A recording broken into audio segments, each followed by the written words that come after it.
Bonjour et bienvenue sur ce cours Comment réussir vos examens et vos concours. Ce cours est destiné aux personnes qui ont un projet de diplôme, qui ont un projet de reconversion, qui ont des examens à réussir. La leçon numéro 1, c'est quel est votre objectif?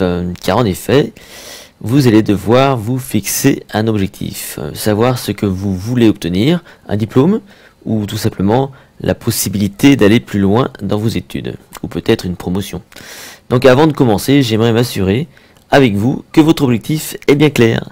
Ce que je vais vous enseigner n'est pas automatique, ça ne fonctionne que si vous avez un objectif sincère et motivant. Cet objectif doit être précis. J'ai un premier travail à vous faire faire. Vous allez prendre une feuille de papier sur laquelle vous indiquerez ce que vous voulez obtenir. Dans un premier temps, donc, vous vous posez cette question, que voulez-vous? D'accord? Donc, sur cette feuille de papier, vous allez indiquer votre objectif précis. Si vous indiquez, par exemple, que vous voulez décrocher votre bac, ça n'est pas forcément suffisant. Vous devez indiquer ce que vous voulez obtenir votre bac pour, par exemple, intégrer la fac et devenir médecin ou informaticien. Soyez précis, c'est très important. Il est également important pour vous d'écrire cet objectif au présent. Ensuite, vous allez définir votre plan d'action, comment vous allez faire pour atteindre votre objectif. Toujours en étant précis, écrivez ce que vous comptez faire pour atteindre votre objectif. Dans votre cas, vous pouvez indiquer que vous allez étudier sérieusement et tenter de vous améliorer à tous les niveaux. Car en effet, pour devenir médecin, vous aurez sans doute besoin de corriger certaines de vos lacunes. Ensuite, vous allez vous représenter l'objectif atteint. Ce que vous allez ressentir. Vous allez vous imaginer en possession de votre examen. Vous êtes super heureux, vous vous sentez vraiment puissant car vous avez réussi. Vous allez cultiver ce sentiment de réussite et habituer votre cerveau à ressentir cette sensation. Vous allez naturellement le conditionner à atteindre cet objectif. Alors un détail important, lorsque vous visualisez votre but, il est vraiment important pour vous de ressentir l'événement, donc avec tous vos sens. La vue, l'ouïe, l'odorat, vous devez donc bien voir l'événement, le sentir, le ressentir. Ça c'est très important. Donc vous allez cultiver cette pensée positive, cultiver cette pensée positive qui consiste à vous dire « je réussis ». Ça c'est très important. En vous répétant mentalement « je réussis, je réussis, je réussis », vous allez conditionner votre cerveau à la réussite. Une fois que vous aurez donc visualisé votre objectif, que vous l'aurez posé, que vous l'aurez donc détaillé, que vous aurez mis en place un plan d'action, vous allez l'inscrire sur une feuille de papier, vous allez rédiger cet objectif. Voici par exemple ce que vous pourriez écrire. Au mois de juin prochain, j'obtiens mon bac et je peux ainsi poursuivre mes études à la faculté. Ces études me mèneront à mon rêve qui est de devenir médecin. Afin d'atteindre mon but, je progresse dans toutes les matières. J'étudie, je m'entraîne, je travaille sérieusement. Je comble mes lacunes en posant des questions et cherchant des réponses jusqu'à ce que je comprenne. Au mois de juin prochain, j'obtiens mon bac et je suis heureux. Je me sens fort et confiant. J'ai réussi. Notez à nouveau le présent. C'est très important d'imaginer et de vivre votre but au présent et non au futur. Chaque matin et chaque soir, vous lirez à voix haute votre objectif et vous vous répéterez mentalement « je réussis ». En vous répétant mentalement « je réussis » et en visualisant votre réussite, votre succès, vous utilisez le pouvoir de votre mémoire prospective. Vous vous construisez un souvenir et vous vous conditionnez pour le rendre réel. Passons maintenant au cours numéro 2. Comment vous motiver? L'objectif que vous vous êtes fixé va vous permettre de trouver une certaine motivation. C'est pour cette raison qu'il doit être ambitieux. C'est aussi pour cette raison que vous devez le lire chaque matin et chaque soir afin de le graver dans votre mémoire et de le considérer comme acquis. C'est ce qu'on appelle la mémoire prospective. Je vous en parlais dans le cours numéro 1. Mais comment agir? Faites-vous partie de ces personnes qui savent exactement ce qu'elles devraient faire mais ne le font jamais? Faites-vous partie de ces personnes qui reportent toujours à plus tard? Votre premier travail, avant même de parler de motivation, va consister à combattre ce qu'on appelle la procrastination. Ceux qui procrastinent ont souvent des projets de bonnes intentions, mais agissent peu. Ils sont bloqués à l'état de projet, d'objectif. Ils disent souvent « il faut que », ou alors ils emploient le futur. Tout est possible dans le futur. Le problème, c'est que le futur commence maintenant. Vous devez donc chasser les « il faut que ». Dès que vous vous entendez dire « il faut que je travaille sur mon cours » par exemple, arrêtez-vous. C'est maintenant que vous devez travailler et pas demain, ni dans une heure, maintenant. Prenez cette habitude de gérer certaines priorités. Et rappelez-vous, si vous échouez cette année, combien de temps aurez-vous perdu au final? Alors, on va voir ce que c'est qu'être motivé. Être motivé, c'est rechercher des sensations. Mais oui, car l'être humain a besoin de ressentir des sensations. Il est naturellement curieux. Et un projet ambitieux est toujours prometteur. Et votre objectif doit être prometteur. Il doit vous promettre le meilleur pour vous-même et ceux que vous aimez. Et à votre avis, qu'est-ce qui se passe quand l'avenir n'est pas prometteur? Eh oui, on abandonne. Donc votre objectif doit être prometteur afin d'atteindre votre but. Revenons justement à ce problème de motivation. Sans motivation, sans but, vous êtes ce qu'on appelle une personne résignée. À l'école, le problème, c'est qu'on ne sait pas toujours pourquoi on est là. On ne sait pas non plus à quoi va servir notre diplôme. Les médias, l'environnement, beaucoup de choses concourent à nous décourager. Il y a la crise, le chômage. Tout ça, c'est ce qu'on appelle la résignation apprise. C'est ce qu'on appelle également le découragement. Alors, il faut savoir également qu'il y a deux formes de motivation. Il y a ce qu'on appelle la motivation intrinsèque et la motivation extrinsèque. La motivation intrinsèque, c'est ce que vous faites avec plaisir. La motivation extrinsèque, c'est ce qui vous demande de l'effort. Si vous aimez naturellement les mathématiques, par exemple, vous êtes en mode motivation intrinsèque. C'est exactement ce qui se passe quand vous faites quelque chose par passion. Du sport, des activités artistiques, etc. En revanche, si vous avez besoin d'être récompensé, d'avoir une carotte, une récompense pour travailler votre français, vous êtes en mode motivation extrinsèque. Dans ce dernier cas, la récompense va fonctionner quelque temps. Mais au bout d'un moment, le sentiment de contrainte va l'emporter. La motivation disparaîtra. Voici ce que vous allez faire en pratique. J'aimerais que vous fassiez la liste complète de toutes vos matières. Le français, les maths, la philosophie, la physique, bref, toutes les matières que vous avez à travailler.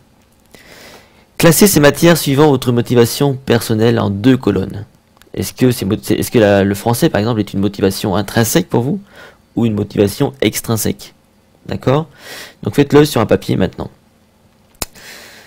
Et quand vous aurez fait ça, normalement, si vous êtes cohérent, les matières qui vous passionnent seront celles où vous avez des meilleures notes, celles qui vous posent le moins de problèmes. Les autres matières, a priori, vous ennuient.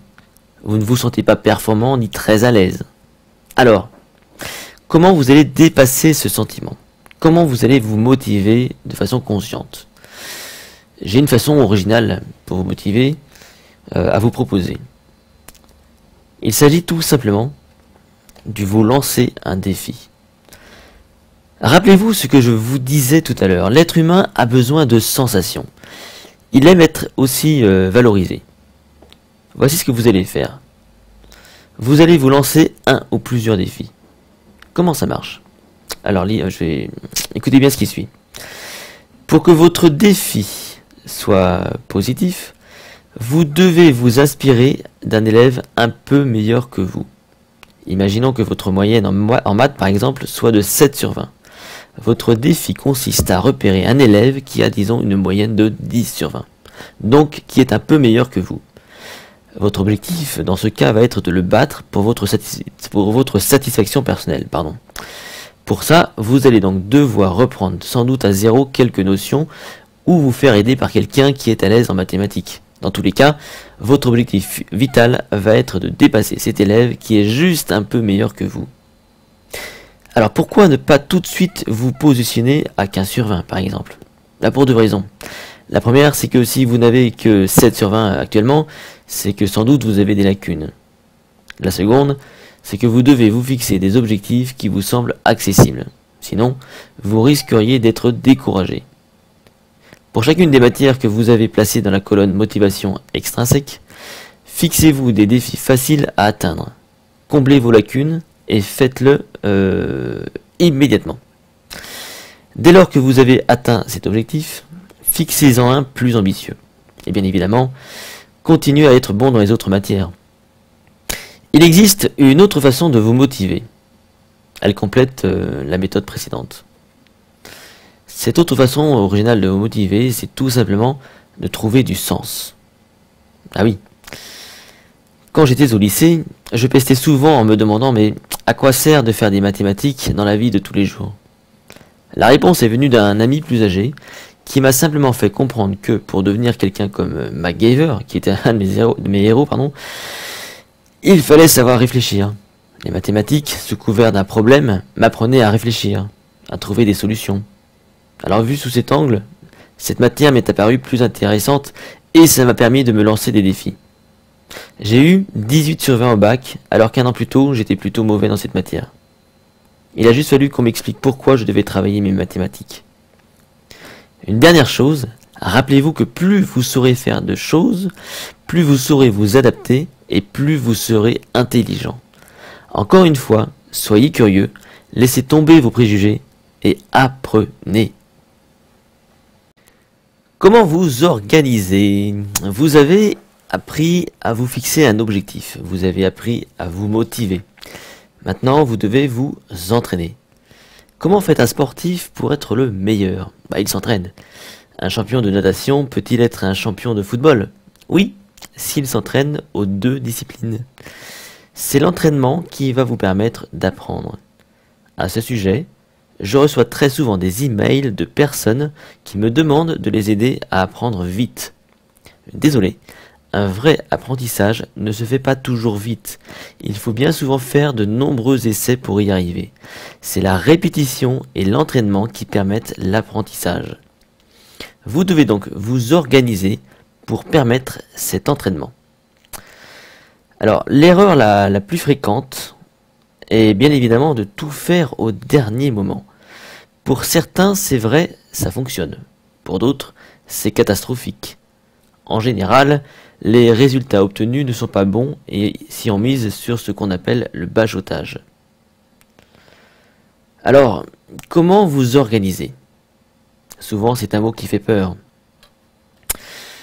L'organisation renvoie à un environnement rigide que peu d'élèves apprécient. Déjà qu'ils ont passé pas mal de temps à l'école, alors si en plus il faut s'organiser, où va-t-on? Je vais vous le dire, vous allez vers le succès. Je vais même vous révéler un truc, vous organiser vous aidera à gagner du temps et à être plus efficace. À propos de temps justement, il y a plusieurs moments importants sur lesquels vous ne devez pas négocier. Il y a votre sommeil, il y a vos repas, il y a vos loisirs. Votre sommeil est très important. Dormez au moins 8 heures par nuit. Un manque de sommeil est particulièrement nuisible à la réflexion et à la mémoire. Ne vous couchez pas trop tard et levez-vous toujours à la même heure. Vous savez, il s'agit là d'habitudes simples qui feront de vous quelqu'un d'efficace et de performant. Quant à vos loisirs et vos repas, prenons vos repas, évitez de manger à la sauvette. Prenez votre temps. J'en reparlerai un peu plus tard, mais dans tous les cas, vos repas doivent rester un plaisir. Quant à vos loisirs, vous détendre est très important. Accordez-vous chaque jour un moment pour vous amuser, sortir, discuter, voire chatter. Ceci afin d'évacuer le stress et la pression. Privilégiez le jeu sous toutes ses formes. Jeux vidéo, de société, des mots croisés. Bref, des trucs que vous aimez, car après l'effort, c'est le réconfort. Donc, si je résume, 8 heures de sommeil, 2 heures et quart de repas, 1 heure de loisir. Allez, avec la toilette, les besoins naturels, disons que vous passez 12 heures par jour à ne pas vous occuper de vos études. Il vous reste donc 12 heures multipliées par 7 jours, ce qui fait 84 heures. Mais bien évidemment, vous avez des horaires de cours ou de travail. Je pars donc sur une moyenne de 40 heures en incluant les transports. Il vous reste donc à peu près 44 heures pour vous entraîner et étudier, soit une moyenne de 6 heures par jour. Bon, je sais ce que vous dites. Oui, mais bon, la télé, le cinéma, etc. Mais oui, j'en suis conscient. Et loin de moi l'idée de vous priver de quoi que ce soit. J'ai besoin que vous consacriez environ 12 heures par semaine à vos études. Pas plus. Mais vous ne devez pas vous ne devez pas étudier 12 heures d'affilée. Je vous propose donc un plan, un emploi du temps. Si vous le respectez, il vous aidera à atteindre votre objectif qui est donc de décrocher votre diplôme ou votre concours. Cet emploi du temps est simple. Du lundi au vendredi, vous avez besoin de 1h30 par soir, pas plus. Le samedi, vous avez besoin de 2h30 environ, et autant le dimanche. C'est tout? Eh oui, c'est tout. Qu'allez-vous faire durant cette heure et demie chaque soir? Vous n'allez surtout pas vous disperser. Il n'y a rien de plus mauvais que de s'attacher à différentes matières les unes à la suite de l'autre. Non. Vous allez être plus intelligent que ça, vous allez créer un emploi du temps que vous respecterez. Cet emploi du temps doit être clair. Le lundi, par exemple, vous ne ferez que des mathématiques. Le mardi, par exemple, des langues. Le mercredi, de la philo. Vous comprenez? Vous devez catégoriser les matières. Vous devez chercher à vous perfectionner. Quand vous allez vous entraîner au sport, vous ne faites pas en 1h30 du foot, du volley, de la natation, puis du squash. Non. Vous pratiquez une seule discipline, bien évidemment. C'est exactement ce qu'il faut faire pour vos études. En cours, vous étudiez une matière par heure environ. L'idée d'un cours, c'est de vous donner des infos, une amorce de réflexion. Le soir chez vous, vous devez vous entraîner, vous perfectionner. C'est cet entraînement qui vous permettra de relever vos défis personnels et de vous améliorer. Vous allez également découvrir que vous êtes capable de faire en 1h30 ce qui vous aurait pris habituellement 2 ou 3 heures. Réfléchissez. Qu'est-ce qui vous empêche de réaliser un travail en 2 fois moins de temps que ce qui paraît nécessaire? Souvent, c'est votre environnement. Toutes les sources de distraction que la vie vous propose vous fait perdre un temps monstrueux. Vous devez vous organiser. Vous devez organiser votre espace de travail. Ce dernier doit être suffisamment éclairé et efficace. Un bureau surchargé n'est pas une bonne chose. Prenez l'habitude d'avoir vos outils à portée de main. Stylo, règles, calculatrice, vos livres. Surtout, vous devez bannir toute tentation. Vraiment. Il est très tentant de se disperser. Vous commencez un travail, puis quelqu'un vous interpelle sur MSN ou sur votre portable. Non. Non. Éteignez votre portable, fermez votre programme MSN, vous aurez tout votre temps après. Surtout, admettez que les conversations en ligne sont beaucoup de blabla et que souvent on ne parle pour ne rien dire. Suivez ces recommandations à la lettre et je vous promets que vous gagnerez beaucoup de temps. Nous voici au cours numéro 4. Faut-il étudier seul ou à plusieurs? Vous avez jusqu'à présent appris à vous fixer un objectif, à vous motiver et à vous organiser. Maintenant, nous allons voir comment étudier et optimiser cette heure et demie dont vous disposerez chaque soir. Tout d'abord, devez-vous étudier seul ou à plusieurs? La plupart des élèves rentrent chez eux et étudient dans leur coin. L'avantage, c'est qu'ils peuvent s'organiser dans leur espace de travail, ce qui est très bien. Étudier seul a d'autres avantages. Vous pouvez aller à votre rythme, mais aussi vous pouvez enquêter. Qu'est-ce que j'appelle enquêter? Vous avez la chance aujourd'hui d'avoir à votre disposition cet incroyable média qu'est Internet. Aujourd'hui, en quelques clics, vous avez accès au monde entier, à l'information. Quel que soit votre problème, vous avez la solution en ligne. C'est d'ailleurs de cette façon que vous êtes arrivé sur ce cours. Il y a de fortes chances pour que vous trouviez la réponse à vos problèmes sur Internet. Il y a des cours d'histoire, de maths et même de dessin. Quelles que soient vos lacunes, vous pourrez progresser en vous inspirant des réflexions d'autres personnes. Apprendre n'a jamais été aussi pratique depuis Internet. Donc, si vous étudiez seul et que vous avez des lacunes, complétez vos connaissances par une recherche sur Internet. Vous aborderez un cours sous un angle nouveau et vous comprendrez plus de choses. Au final, vous progresserez. Il peut être aussi très intéressant d'étudier avec d'autres personnes. Mais dans tous les cas, je vous conseille de vous limiter à 2 ou 3 personnes maximum. L'idée de l'étude à plusieurs, c'est l'échange. C'est-à-dire que chacun doit apporter à l'autre dans un but commun, progresser. Comment votre ami fait-il pour réussir en maths? Qu'a-t-il compris que vous n'avez pas compris? Comment peut-il vous l'expliquer? Voilà une façon simple et efficace de travailler à plusieurs. Celui qui explique sera obligé de verbaliser ce qu'il a compris, ce qui lui permettra d'aller plus loin dans sa réflexion. Ceux qui écoutent les explications auront une nouvelle vision du cours qui pourra provoquer un déclic. Tout ceci contribuera à vous donner envie de vous dépasser et de relever le défi. Vous pourriez d'ailleurs vous lancer des défis mutuels. La prochaine fois, dites-vous, j'aurai une meilleure note que toi. L'idée, c'est que ça reste ludique, motivant, voire même amusant. Nous voici au cours numéro 5, je vais donc vous faire un cours sur la mémorisation.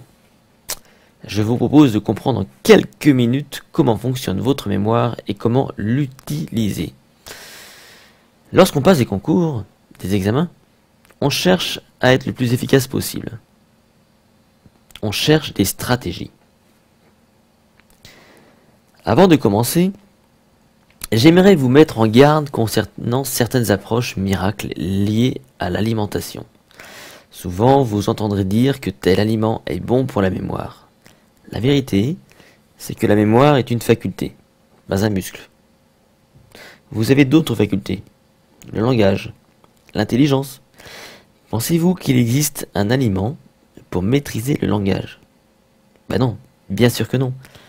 Par contre, pour mettre tout le monde d'accord, oui, il faut manger sainement pour que votre corps, et donc votre cerveau, soient au maximum de ses possibilités. La réflexion est la même concernant les pilules miracles qui feraient de vous un champion ou une championne de la mémoire. À ce jour, on sait comment annihiler certaines molécules qui vous permettent de trier l'information. Mais tout ceci est encore à l'étude et ne résout pas le problème de l'apprentissage, qui est bien de savoir synthétiser l'information et la comprendre. Dans tous les cas, menez une vie saine, mangez bien, amusez-vous bien, soyez positive, et vous favoriserez vos capacités de mémoire. Justement, à votre avis, comment on augmente son potentiel? Quel est le secret de ceux qui mémorisent vite et bien, à votre avis? Eh bien, je vais vous le dire. C'est la somme de leurs apprentissages. Et oui, plus vous apprenez, plus vous voyez les apprentissages, et mieux vous apprenez. Est-ce que ça vous étonne? Pourtant, si vous regardez les gens performants, ceux qui réussissent, il s'agit bien souvent de personnes éclectiques. Elles savent beaucoup de choses et savent également faire beaucoup de choses. Leur secret, c'est la curiosité et la soif d'apprendre. Avez-vous le droit à l'erreur? Mais oui, c'est aussi grâce à vos erreurs que vous allez avancer. Faire des erreurs et les comprendre est une excellente façon de mémoriser une information ou un concept. Dans tous les cas, le savoir est une arme redoutable. Ne l'oubliez jamais. Vous avez également 3 formes de mémoire. La mémoire procédurale, c'est votre mémoire automatique. C'est des procédures, du par cœur. On peut aussi l'appeler mémoire implicite. Vous avez aussi la mémoire épisodique. C'est la mémoire de vos expériences personnelles, de votre vécu. On l'appelle aussi la mémoire autobiographique. Il existe une 3e forme de mémoire qu'on appelle mémoire sémantique. C'est la mémoire du sens, de la compréhension. Alors concrètement, comment se servir d'une telle information?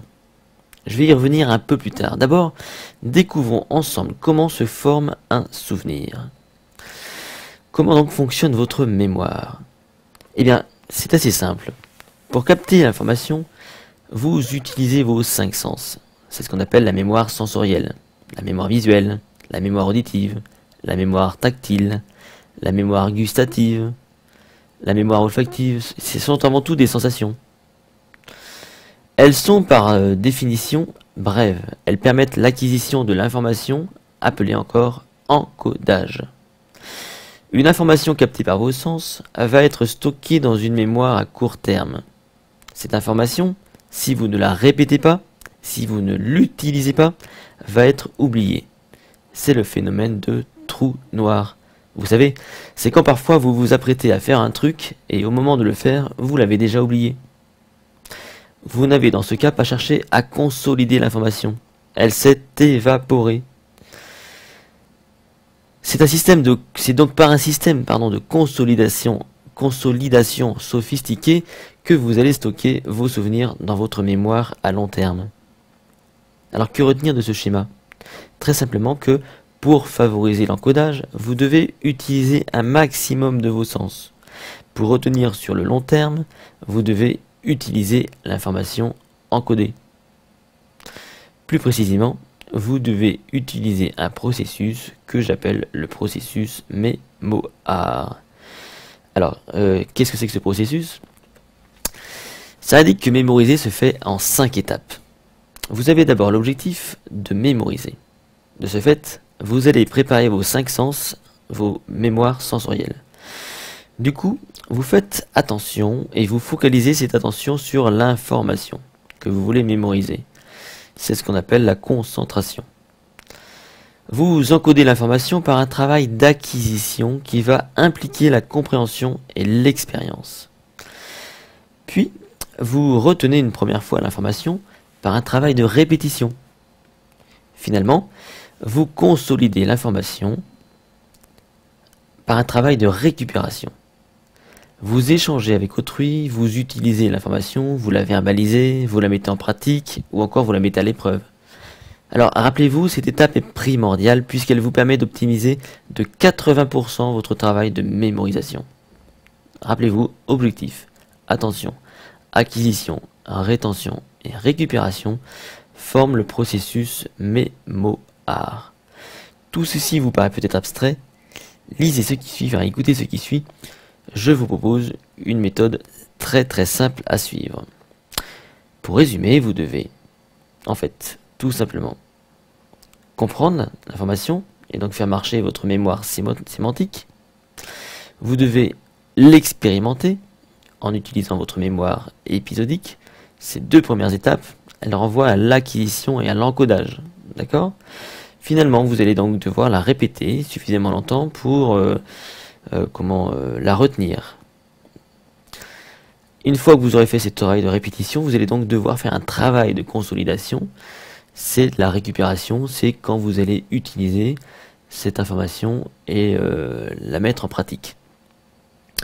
Quand on parle de stratégie de mémorisation, on cherche une solution pour acquérir, c'est-à-dire mémoriser, et pour récupérer, c'est-à-dire retrouver l'information. Je vous propose pour commencer 2 stratégies d'acquisition qui ont fait leur preuve.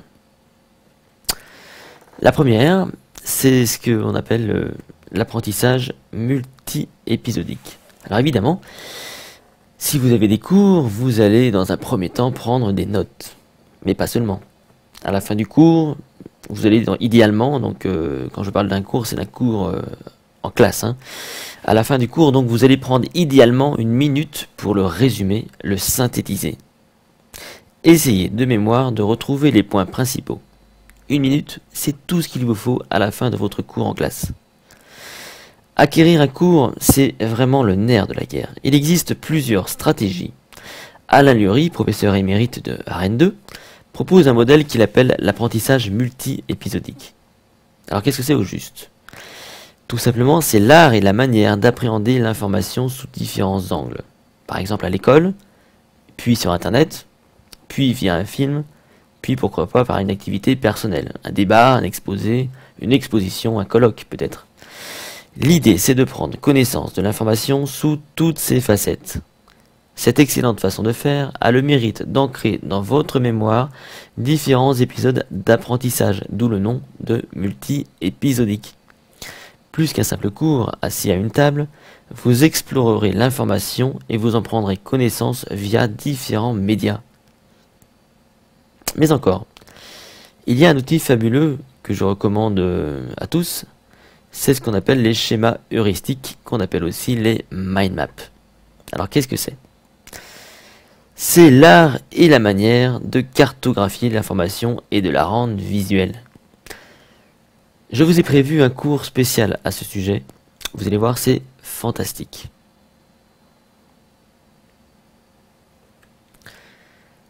Nous allons donc parler des schémas heuristiques. J'ai voulu faire ce cours à part car il le mérite vraiment.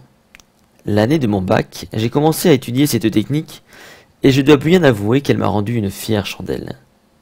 Alors pourquoi parle-t-on de mind mapping ou de schéma heuristique? Quelle est la différence? D'abord, l'appellation mind mapping, semble avoir été déposée par Tony Buzan, qui a décrit ce concept dans son excellent ouvrage « Dessine-moi l'intelligence ». Le mind mapping est assez spécifique dans sa conception d'origine, très graphique, on touche là au dessin. Le schéma heuristique est sans doute plus basique, plus sobre. Est-il moins efficace pour autant? Je n'en suis pas si sûr. En fait, tout est question de choix et de feeling. L'idée dans ce cours, c'est de vous donner une autre alternative aux fiches. Vous savez, ces fiches Bristol sont souvent de petits formats avec des petits carreaux. Le problème des fiches, c'est que bien souvent, l'étudiant a tendance à tout écrire en tout petit, de façon à avoir son cours complet sur un tout petit document. Ce n'est pas une mauvaise idée en soi, mais ce n'est pas non plus très efficace. Un schéma heuristique va vous permettre de rendre l'information beaucoup plus visuelle et plus synthétique. L'idée pour vous, c'est de pouvoir réviser en un clin d'œil votre cours en faisant confiance à votre mémoire. Voici différents schémas ou mind maps. Donc tout en les commentant, je vais vous expliquer comment les créer très simplement. Alors voici un schéma heuristique tel que j'ai appris à les faire en 1993. Là, il s'agit d'un texte sur la Société des Nations. L'idée principale, le titre si vous préférez, est tout en haut. Avant de construire ce schéma, j'ai tout simplement repéré sa construction, son plan, et les mots et idées clés qui me semblaient importants. J'ai donc lu mon cours avec un stabilo boss, c'est ce qu'on appelle une lecture active.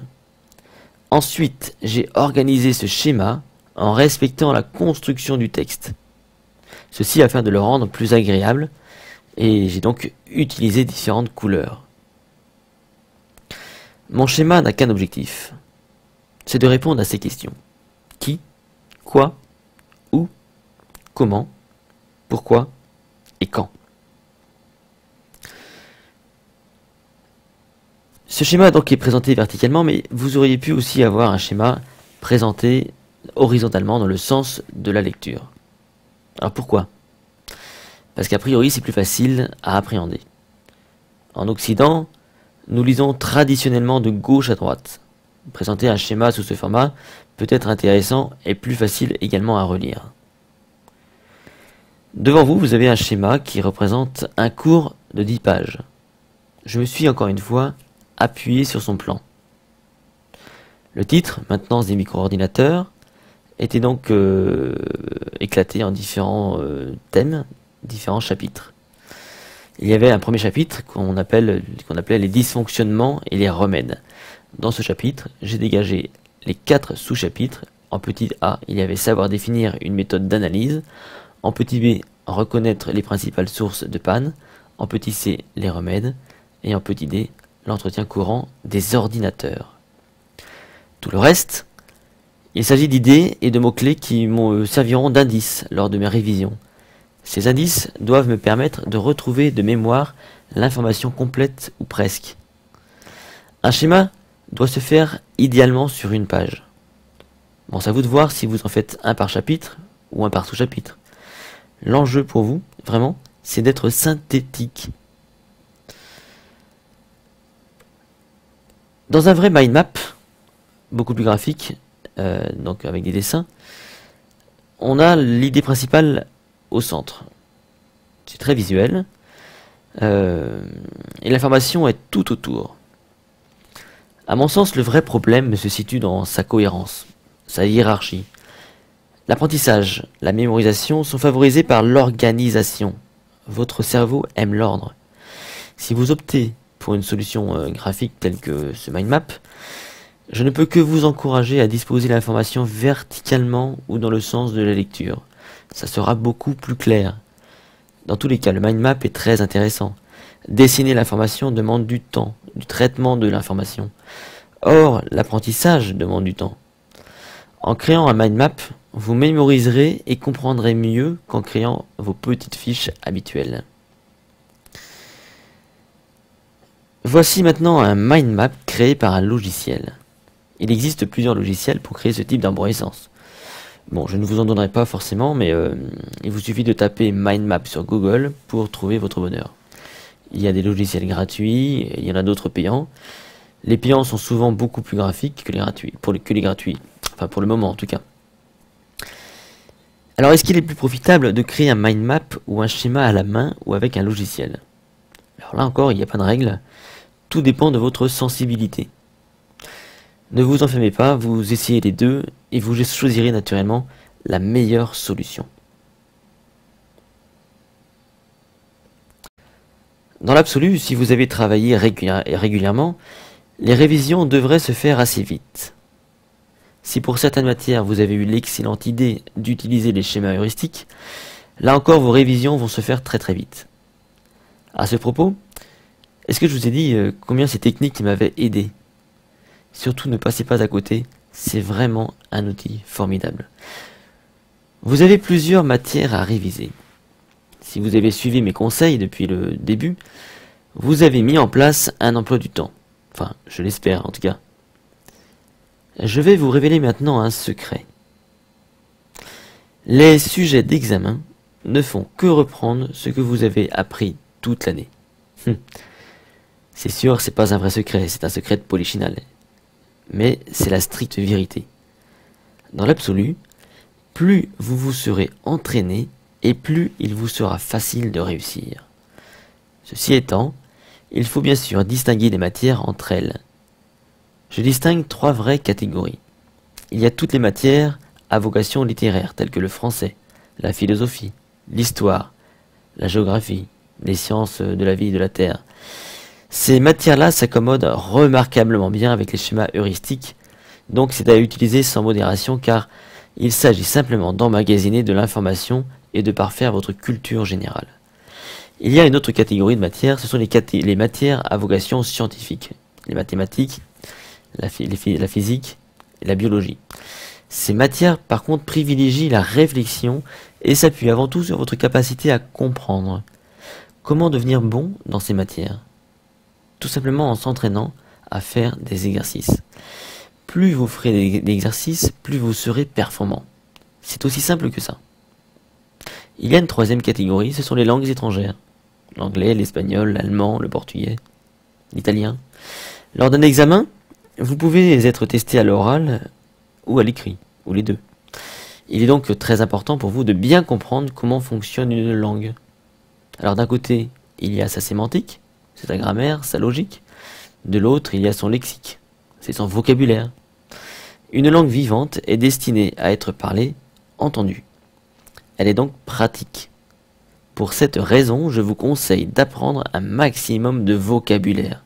C'est le vocabulaire qui fera la différence dans une situation orale. Et la grammaire dans tout ça? Bah, si la langue étudiée est d'origine latine, je pense à l'espagnol, le portugais et l'italien, vous trouverez beaucoup de similitudes avec le français. Ça ne devrait pas poser de problème majeur. Dans le cas de l'allemand, qui utilise des déclinaisons, c'est un peu plus difficile pour ceux qui ne sont pas habitués.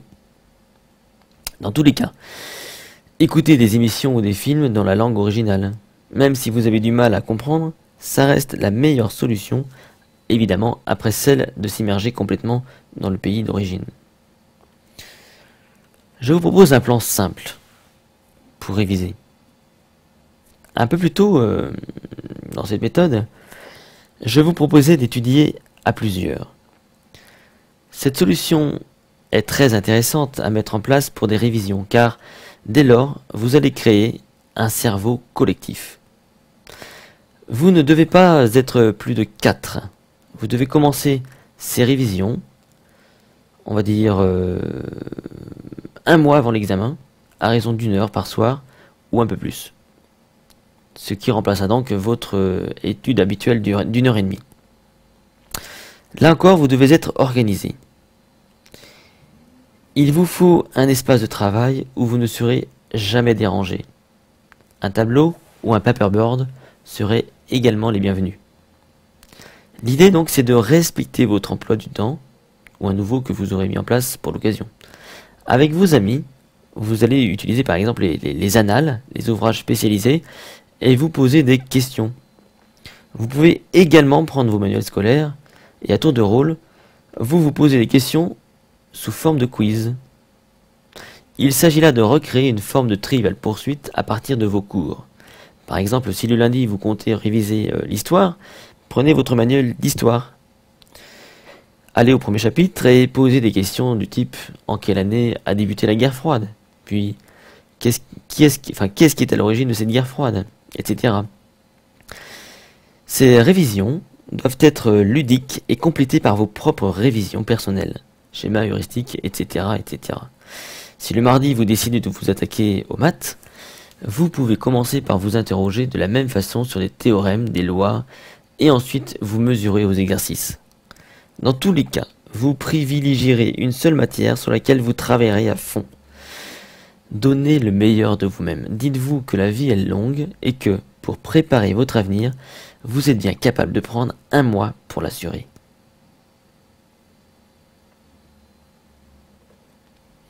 Alors avoir le trac, c'est normal. Là où ça l'est moins, c'est quand ce trac vous paralyse.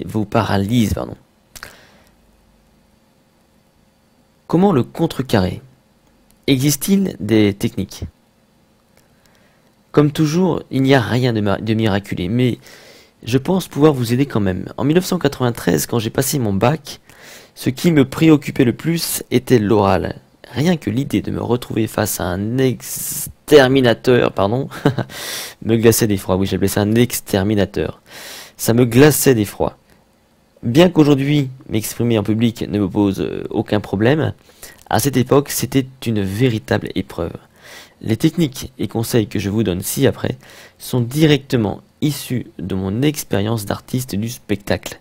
Avec un peu plus de 1000 spectacles à mon actif et conférences, j'ai un petit avis sur la question. D'abord, la question que vous devez vous poser, c'est pourquoi on a le trac. Il y a évidemment plusieurs raisons. J'ai le souvenir qu'autrefois, ce trac, cette peur me nouait les tripes 1 voire 2 mois avant l'échéance fatale. C'est terrible. La raison principale en ce qui me concerne, évidemment, c'était que je n'avais pas confiance en moi. J'avais une mauvaise estime. Je me comparais aux autres, je me dévalorisais, j'avais également peur d'être mal jugé, j'avais peur de déranger, et j'angoissais à l'avance. Résultat, j'avais peur, j'avais le trac. Alors est-ce que ça vous arrive à vous aussi? Si c'est le cas, j'ai découvert avec le temps quelques astuces bien pratiques. Tout d'abord, pour combattre le trac, vous devez certainement vous entraîner. L'entraînement, décidément, vous vous rendez compte que c'est sans doute ce qui différencie la réussite de l'échec. Alors comment vous pouvez vous entraîner? Vous pourriez vous lancer dans le théâtre par exemple, ou alors vous obliger à prendre la parole en classe si vous ne le faites jamais. Lever la main, demander la parole, ça n'est pas simple pour tout le monde. Et pourtant, c'est en défiant ces démons qu'on parvient à les vaincre. Le problème avec l'entraînement, c'est que ça demande du temps. Vous n'en avez pas forcément d'ici vos examens. Il existe, heureusement, d'autres stratégies de substitution qui vous permettront d'être confiant en un instant T. Une des premières méthodes que je vous propose est à la fois ludique et reposante. Il s'agit de dessiner vos émotions. Qu'est-ce que j'entends par là? Imaginez que vous sentiez une boule dans votre ventre. Il vous suffit de prendre une feuille blanche et de vous dessiner, même sommairement, avec cette boule dans le ventre qui vous pourrit la vie. Dessinez quelques détails, vos pensées, bref, ce qui vous ronge. Puis, sur une autre feuille, dessinez la situation idéale. Comment est-ce que vous dessineriez, comment est-ce que vous vous représenteriez si tout allait pour le mieux? Auriez-vous le sourire? Seriez-vous heureux? Sûr de vous? À la fin de cet exercice, prenez le dessin qui reflète vos émotions négatives et déchirez-le. Détruisez-le tout en imaginant que vous détruisez ces émotions négatives. Vous verrez, ça fait beaucoup de bien. Une autre technique intéressante consiste à utiliser votre mémoire prospective. On en a parlé un peu plus tôt. Alors, c'est quoi donc cette mémoire? C'est celle qui vous permet de vous fixer des buts, d'anticiper, mais aussi de fabriquer des souvenirs. Dans ce cas précis, tout ce que vous avez à faire, c'est vous projeter dans l'avenir et vous imaginer en pleine confiance le jour de l'oral. Comment vous vous comportez? Que ressentez-vous? Impliquez tous vos sens et fabriquez-vous un souvenir positif. Pourquoi? Car dans ce cas, vous allez vous donner une référence. Vous allez créer une expérience, un peu comme si vous vous étiez entraîné. Cette technique demande un peu de pratique, mais elle fonctionne remarquablement bien. Vous aurez aussi sans doute le trac le jour J. Dans ce cas, la meilleure chose à faire est d'inspirer et d'expirer profondément. Faites une dizaine de respirations profondes, ça vous détendra. C'est simple, mais efficace. Et face à l'examinateur, vous savez, vous aurez en face de vous quelqu'un qui sait que vous pouvez être tendu. Un examinateur est là pour vérifier vos connaissances, pas pour vous démolir. J'ai même la faiblesse de croire qu'il aimerait vous mettre la meilleure note possible. Ce jour-là, face à votre interlocuteur, si vraiment vous avez le trac, n'ayez pas honte de l'avouer. De le dire tout simplement. D'une, ça vous libérera, et de deux, l'examinateur sera enclin à vous mettre à l'aise. Vous verrez, ça ira tout de suite mieux. Mais voyons maintenant dans le détail, justement, comment vous allez pouvoir vous préparer à l'oral. Le trac, justement, concerne souvent l'oral. Je vous expliquais un peu plus tôt que la meilleure façon de progresser, c'est l'entraînement. Vous avez cependant la chance de vivre une époque formidable. Celle de la technologie à portée de tous. Est-ce que vous possédez une webcam ou un caméscope? Si c'est le cas, vous avez là un moyen de progresser à vitesse grand V. À 2 ou 3, essayez de simuler un oral. Un de vos amis jouera le rôle de l'examinateur et vous mettra en situation tout en vous filmant. Pourquoi vous filmez? Je sais qu'il n'est pas toujours facile de se regarder sur un écran, mais c'est un mal nécessaire. Grâce au film, vous allez pouvoir vous observer via un œil fixe. La caméra n'analyse pas. Par contre, elle révèle tout. Avez-vous tendance à vous exprimer en disant en bafouillant, en bougeant? Est-ce que vous tortillez les doigts? Avez-vous des tics? Au contraire. Est-ce que vous parlez clairement? Est-ce que vous regardez l'examinateur? Vous filmer doit vous laisser va vous permettre de laisser apparaître vos points forts et vos points faibles. C'est exactement de cette façon que nous créons, nous les artistes, des spectacles, en nous filmant. Au début, évidemment, ça n'est jamais agréable de se regarder avec tous nos défauts, toutes nos faiblesses. Mais croyez-moi, vous apprenez très vite à vous en servir comme outil pour progresser. Petit à petit, vous allez pouvoir ajuster votre... Nous voilà arrivés au jour J, c'est le grand jour, celui que vous préparez depuis plusieurs mois. C'est un événement en soi, si vous vous êtes appliqué, si vous avez joué le jeu, vous n'avez a priori rien à craindre. Et surtout, vous n'aurez strictement rien à vous reprocher. Contrairement à ce qui se dit, il faut toujours envisager l'échec. Oui, malgré toute votre bonne volonté, vous pouvez échouer. Ça arrive. Vous ne pouvez pas tout contrôler. Mais en revanche, je peux vous garantir que plus vous aurez travaillé, plus vous vous serez entraîné, plus vos chances de succès se rapprocheront des 100%. Quand vous êtes préparé, vous arrivez beaucoup plus détendu, car vous maîtrisez votre sujet. Quand vous n'êtes pas bien préparé, vous vous en remettez à la chance. Évidemment, il faut toujours un peu de chance. Mais ne compter sur elle est illusoire. Ça peut marcher, mais c'est un risque qu'il faut savoir assumer. Le jour J, vous serez seul face à vos responsabilités. Avant de décortiquer cette journée, la première chose que vous devrez faire en vous réveillant, c'est de vous dire que vous réussissez. Relisez votre objectif et mettez-vous en confiance. Cette journée est votre journée, vous allez gagner. La veille au soir, vous ne vous serez pas couché trop tard, ni trop tôt d'ailleurs. Inutile de chambouler vos habitudes. Assurez-vous de bien dormir. Surtout, levez-vous à l'heure, ou du moins suffisamment tôt pour ne pas avoir à courir. Il faut vraiment que vous éliminiez toutes les sources de stress. Votre petit déjeuner sera équilibré. Un bon jus d'orange, du pain, pour les féculents. Donc là, je ne vous donnerai pas de conseils non plus. Pensez juste à ne pas vous alourdir l'estomac. Mangez au moins 2 heures avant l'examen pour ne pas subir la digestion.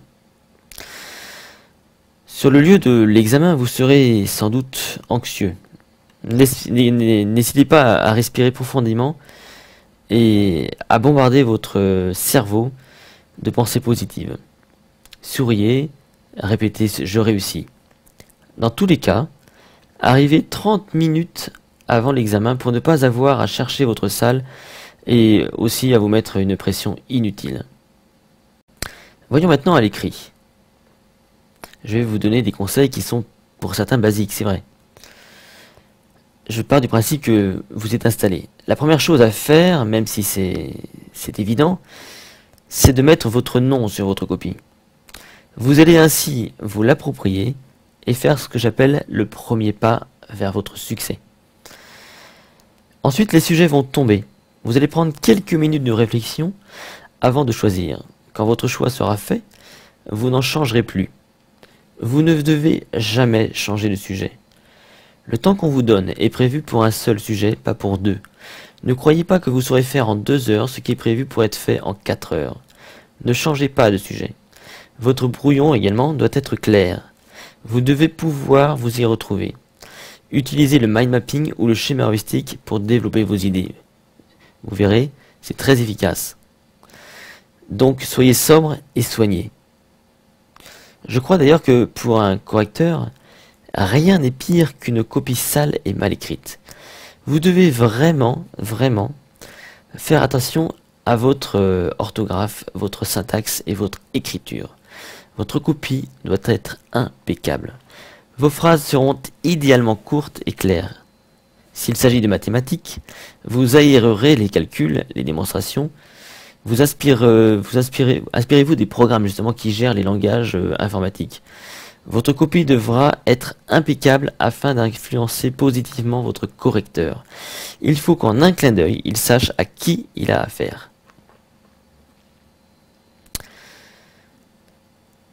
D'ailleurs, pensez au restaurant. Je ne sais pas pour vous, mais quand j'entre dans un restaurant que je ne connais pas, ma première impression est guidée par son cadre. Un correcteur se comportera de la même façon face à votre copie. Inconsciemment, une copie propre et soignée donne envie d'être bien notée. Cette technique fait référence au marketing. Combien d'entre nous achètent un livre juste parce que la couverture semble prometteuse? Votre copie doit sembler prometteuse. Voyons maintenant à l'oral. Pour l'oral, c'est un peu la même chose. Vous devez promettre inconsciemment que vous êtes sérieux et que vous venez pour obtenir votre diplôme, que vous mettrez tout en œuvre pour ça. Votre tenue vestimentaire doit être adaptée. Mais ne tombez pas non plus dans le too much. Hein. Soyez propre dans un premier temps et surtout, soyez sobre. Alors c'est quoi être sobre? C'est justement rester simple mais classe, efficace. La fantaisie n'est pas toujours appréciée. D'ailleurs, à l'heure où j'écris ces lignes, je reviens d'un congrès de magiciens où certains se présentaient en concours. L'un d'eux avait misé sur la fantaisie. Coiffure, vêtements, chaussures. Moi, personnellement, j'ai beaucoup aimé. Mais j'ai dû être le seul car dans le jury, ils n'ont pas apprécié et l'ont recalé. Qu'est-ce qu'il faut en déduire? Tout simplement qu'on vous jugera plutôt sur le fond que sur la forme. Mais si, même si dans votre conviction absolue, vous estimez qu'on n'a pas le droit de vous juger sur vos apparences, ça sera souvent le cas. Ne perdez pas de vue votre objectif qui est de décrocher votre diplôme, votre concours. Misez plutôt sur l'échange, sur votre pouvoir relationnel. Vous pouvez ajouter une touche de fantaisie, tant qu'elle reste sobre. À l'oral toujours, ne cherchez pas non plus à interpréter ou imiter votre star préférée, sous prétexte que ça marche pour elle. Restez vous-même. Il y a quelques mois, je regardais l'émission à la recherche de la nouvelle star. Lors d'une sélection, un jeune chanteur avait pris le parti de reprendre une chanson de Lara Fabian. Le problème, c'est qu'il l'a chantée en imitant Lara Fabian. Mimique, intonation, on aurait presque cru entendre la chanteuse. Ce jeune homme croyait bien faire, mais il a été recalé, car ça n'était pas ce qu'on attendait de lui. Le jury souhaitait qu'il s'exprime, qu'il se donne, et non qu'il imite. Soyez vous-même le jour de l'oral. Et rappelez-vous que, dans l'absolu, l'examinateur est votre ami. Il pourra en revanche être fatigué de recevoir des étudiants qui n'ont pas préparé leur oral, et ainsi être plus enclin à ne pas faire d'efforts lui non plus. Faites des efforts, montrez votre bonne volonté, et vous marquerez des points. Quand j'étais étudiant, je n'étais pas forcément brillant, mais j'étais sérieux et appliqué. C'est bien souvent ce qui m'a sauvé la mise, car les examinateurs, les professeurs, savaient que je travaillais, que je faisais de mon mieux. Ils m'encourageaient en m'accordant des notes, sans doute moyennes, mais qui me laissaient espérer une réussite finale. J'ai deux questions à vous poser, ou plutôt à vous rappeler. Certains d'entre vous liront ou écouteront ce cours en diagonale, en se disant parfois « Ah ah, c'est pas mal ça », ou au contraire « Bof, je le sais déjà ». Ok, je comprends, mais vous savez, quelle est la différence entre ceux qui réussissent et ceux qui échouent? Les premiers ont l'intelligence de suivre pas à pas ce qu'on leur a enseigné. Ils appliquent et ils font confiance. Ceux qui échouent, en revanche, ne mettent jamais en pratique. Ils croient avoir compris, mais ça n'est pas le cas. Et c'est là ma première question. Combien d'entre vous utiliseront et appliqueront cette méthode? Ferez-vous partie des personnes qui suivront les conseils d'un spécialiste qui a aidé d'autres étudiants avant vous ou non? Je ne peux que vous donner des moyens. Je ne peux pas être derrière vous. Mais si vous avez étudié ce cours sans le mettre en pratique, nous avons, vous et moi, un problème. Vous avez perdu votre temps, vous m'avez fait perdre du temps. J'ai conçu ce cours pour vous, vous qui avez l'ambition de réussir vos examens, vos concours et vos études. Ce qui m'amène à une seconde question pour vous. Dites-moi, Si vous échouez, combien de temps aurez-vous perdu? Personnellement, j'ai horreur de perdre mon temps. Il y a trop de choses à faire, trop de choses que j'ai envie de faire. Perdre une année parce que je n'ai pas su faire ce qu'il fallait m'est insupportable. Savoir investir sur mon temps est un don rare. Prendre conscience qu'en investissant 12 heures par semaine durant quelques mois va vous faire gagner une année pleine, c'est primordial. Une année, c'est 8760 heures. Si vous travaillez 12 heures par semaine, 5 mois durant, vous aurez investi 240 heures pour gagner 8760 heures. Quelle banque vous propose un tel rendement? Parce que n'oubliez pas que le temps, c'est aussi de l'argent. Alors, mettez toutes les chances de votre côté, entraînez-vous et mettez cette méthode en pratique. Voilà, ce cours est terminé. Merci à vous et à bientôt.